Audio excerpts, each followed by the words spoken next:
ஐநாட்டு துணையில அடுத்து நடக்க போகுதுன்னு வாங்க பார்க்கலாம். சோழன் வீடு முழுக்க அலசி தேடி பார்த்துட்டாரு. எங்கேயுமே வீட்டோடைய பத்திரமோ உயிலோ எதுவுமே இல்லை. சோழன் பார்த்தா மனசே விட்டுறாரு. எங்க உயில் எங்கேயுமே இல்லைங்க அப்படின்னு சொல்லி சோழன் தேடி பார்த்து டயர்டோட பார்த்தா நிலா கிட்ட சொல்ல, சோழன் நல்லா பாருங்க சோழன், இன்னும் ஒரே ஒரு தடவை பாருங்க சோழன் அப்படின்னு சொல்லி நிலா சொல்ல, சரிங்க கடைசியா நான் பார்க்க வேண்டியது அண்ணே இருந்த அந்த ரூமுக்குள்ள என்ன இருக்குன்னு எங்களுக்கே தெரியும்.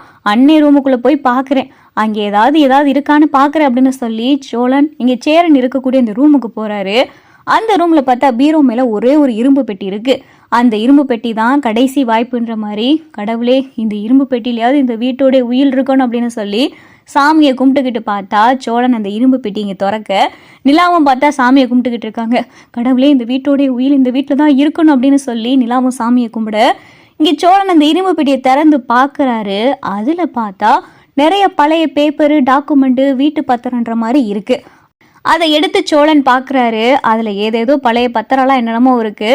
அந்த பத்திரத்துல தான் இந்த வீடு நடேசனுக்கு தான் சொந்தம் அப்படின்னு சொல்லி நடேசனுடைய அப்பா நடேசன் பேர்ல உயிர் எழுதி வச்சிருக்காரு. இதை பார்த்ததும் சோழனுக்கு பயங்கரமான சந்தோஷம். வீட்டோடைய பத்திரம் இது அப்படின்னு சொல்லிட்டு சோழன் பார்க்குறாரு. வேகமாக அதை எடுத்துட்டு வந்துட்டு நிலா கிட்ட காட்டுறாரு. என்னங்க இந்த வீட்டோடைய பத்திரங்க அப்படின்னு சொல்லி சோழன் சொல்லு. என்ன சோழன் சொல்றீங்க, டாக்குமெண்ட் இருக்கா அப்படின்னு சொல்லி நிலா கேட்க, அட ஆமாங்க, அந்த ஆள் சொல்லிக்கிட்டு இருந்தது உண்மைதான். நான் கூட அந்த ஆள் ஏதோ போதையில உளறாரோன்னு நினைச்சேன்.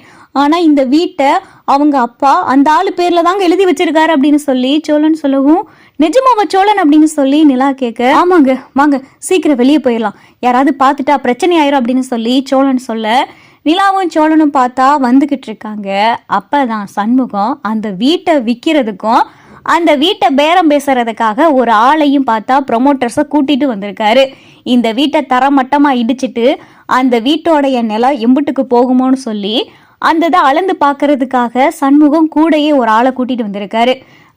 பார்த்துக்கங்க ப்ரமோட்டர், இது அந்த காலத்து வீடு, இதை தரமட்டமாக இடிச்சாலும் சரி இந்த வீடு மொத்தம் எம்புட்டு போகும். இந்த வீடை விட்டுருங்க, தரமட்டமாக இடிச்சிட்டு இந்த இடம் எம்புட்டுக்கு போகும்னு சொல்லுங்க. இப்போ இருக்கிற மார்க்கெட் ரேட்டுக்கு சுமார் இது கிட்டத்தட்ட 1 கோடி கிட்ட போகும் அப்படின்னு சொல்லி சண்முகம் பேரம் பேச, அப்பதான் பார்த்தா நிலாவும் சோழனும் அதை கேட்டுறாங்க. பார்த்தீங்களாங்க, வீடு யாரு பேர்ல இருக்குன்னே இன்னும் முடிவாகல. ஆனா இந்த ஆளு இந்த வீட்டை இடிச்சிட்டு இந்த இடத்த விற்கிறதுக்கு ஆளையே கூட்டிட்டு வந்து பேரம் பேசிக்கிட்டு இருக்காரு. இந்த ஆளெல்லாம் எனக்கு வர்ற கோவத்துக்கு அப்படியே மூக்கு வாயில அடிச்சு உடைக்கலாம் போல இருக்கு அப்படின்னு சொல்லி சோழன் சொல்லவும், சோழன் அமைதியா இருங்க, நம்ம இங்க வந்துட்டு போனதே யாருக்கும் தெரியக்கூடாது, இல்லைன்னு வைங்களே இதையே ஒரு பெரிய பிரச்சனையா வச்சு நம்ம மேல கேஸ போட்டு நம்மளை தூக்கி உள்ள வச்சிருவாங்க அப்படின்னு சொல்லி நிலா சொல்லவும், அதுவும் சரிதாங்க, இந்த ஆளு போகட்டும், இந்த ஆளு போனதுக்கு அப்புறமாவே நம்ம போவோம் அப்படின்னு சொல்லிட்டு சோழன் சொல்லிக்கிட்டு இருக்காரு. அப்பதான் சண்முகம் அந்த ப்ரொமோட்டர்கிட்ட பேசிக்கிட்டு இருக்காரு. சார், இத காலையிலே அளந்து பார்க்கலாமே, நீங்க எதுக்காக நடுராத்திரி கூட்டிட்டு வந்திருக்கீங்க அப்படின்னு சொல்லிட்டு சண்முகத்துக்கிட்ட கேட்கவும், இங்க பாரியா இந்த வீட்டுக்கு சீல் வச்சிருக்கு, கோர்ட்டுல கேஸ் எப்படி எங்க பக்கமா தான் சாதகமாகும் அது எனக்கு தெரியும். காலையில உன்னைய கூட்டிட்டு வந்து இந்த மாதிரி நான் வீட்டை அளந்தேன்னு வை, என் கூட பிறந்தவன் ஒருத்தர் இருக்கான் இந்த வீட்டுல இருந்தவன் நடேசன், அவன் வந்து ஏதாவது பார்த்தியான்னு வை, ஏதாவது தகராறு பண்ணி தொலைவான், அதனாலதான் உன்னை ராத்திரியோட வர சொல்லி இந்த வீட்டை அளந்து பாரு, இது இன்னைக்கு மார்க்கெட் ரேட்டுக்கு எம்பிட்டு போகும்னு கேட்குறேன் அப்படின்னு சொல்லி சண்முகம் சொல்லவும், சார் இது எப்படியும் ஒரு 2 கோடிக்கு மேலே போகும் சார், வீடும் நல்ல இடமும் பெருசாக இருக்குது, அதனால இன்னைய மார்க்கெட் ரேட்டுக்கு கண்டிப்பாக 2 கோடி நிச்சயமாக போகும் அப்படின்னு சொல்லிட்டு ப்ரொமோட்டர் சொல்லவும், 2 கோடியா, அப்போ சரி கேஸ் முடிஞ்சதுக்கப்புறமா நானே உன்னை கூப்பிட்றேன், இந்த இடத்த எப்படி விற்க முடியுமோ எனக்கு விற்று கொடுத்துரு அப்படின்னு சொல்லி சண்முகம் பேசிக்கிட்டு இருக்காரு. சரியா வா போகலாம் அப்படின்னு சொல்லி சண்முகமும் கூட வந்த ப்ரொமோட்டரும் கிளம்பிடுறாங்க. நிலாவும் சோழனும் சண்முகம் போனதுக்கு அப்புறமா கேட்ல இருந்து ஏறி குதிச்சு வெளியே வந்துடுறாங்க. கடவுளே நல்ல வேளை இந்த வீட்டோடைய பத்திரம் இந்த வீட்டில் தான் இருந்துச்சு, இனிமேல் கவலையே பட வேண்டாம் சோழன், இந்த ஒரு ஆதாரம் போதும், இந்த ஆதாரத்தை வச்சே அவங்க கோர்ட்டில் கேஸ் போட்டிருந்ததே செல்லுபடி ஆகாது, கோர்ட்டில் கேஸையே தள்ளுபடி பண்ணிடுவாங்க, இந்த வீடு இனிமேலு உங்க அப்பா பேர்ல தான் இருக்கு, இந்த வீட்டை இனிமேலு நம்ம என்ன வேணாலும் பண்ணலாம், இந்த வீட்டில் உடஞ்சதை பூசலாம், இந்த வீடை இடிச்சுட்டே நம்ம புதுசா கூட கட்டலாம் அப்படின்னு சொல்லி நிலா சொல்லவும், ஆமாங்க இதை காமிச்சா அந்த கஸ்தூரி சண்முகமோ மூஞ்சியை தூக்கி எங்கே வச்சுக்கிறாங்க பாப்போம் அப்படின்னு சொல்லி சோழனும் நிலாவும் கார்ல பேசிக்கிட்டே வராங்க. இங்க ஹோட்டலுக்கும் வந்துடுறாங்க. ஹோட்டலுக்கு 2 பேரும் பார்த்தா சிரிச்ச முகத்தோட சந்தோஷமா வராங்க. சோழன் வேகமா வந்து சேரனை கட்டி பிடிச்சு முத்தம் கொடுக்கவும், என்னடா சோழா என்ன ஆச்சு அப்படின்னு சொல்லி சேரன் கேட்கவும், அண்ணே வீட்டோடைய வீட்டுடைய பத்திரம் கிடைச்சிருச்சு அப்படின்னு சொல்லி நிலா சொல்ல, என்னப்பா சொல்ற அப்படின்னு சொல்லி சேரன் கேட்க, அப்பதான் வெளியில சுத்திட்டு வந்த நடேசன் ரூமுக்குள்ள வராரு. என்னடா என்னாச்சு அப்படின்னு சொல்லி நடேசன் கேட்கவும் வேகமா நிலா கொண்டாந்து பத்திரத்தை காட்டுறாங்க. அங்கிள், நீங்க சொன்னது சரிதான், அந்த வீட்டுக்குள்ளதான் அந்த பத்திரமே இருந்துச்சு அப்படின்னு சொல்லி நிலா பார்த்தா டாக்குமெண்ட்டை காட்டவும் இங்க நடேசனுக்கு ஒரு நிமிஷம் பார்த்தா கண்ணே கலங்கிருது. நிசமாவா?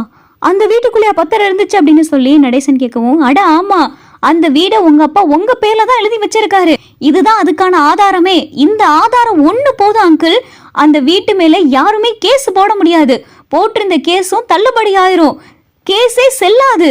எப்படி இந்த வீடு உங்க பேர்ல இருக்கையில அவங்க இந்த வீட்டுல பங்கு வேணும்னு சொல்லி எப்படி கேஸ் போட முடியும்? இந்த வீடு உங்க பேர்ல தான் இருக்கு அப்படின்னு சொல்லி நிலா அவ்வளவு சந்தோஷத்தோட சொல்லவும் நடேசனுக்கு தெரியறது இந்த வீட்டு பத்திரமே தெரியல.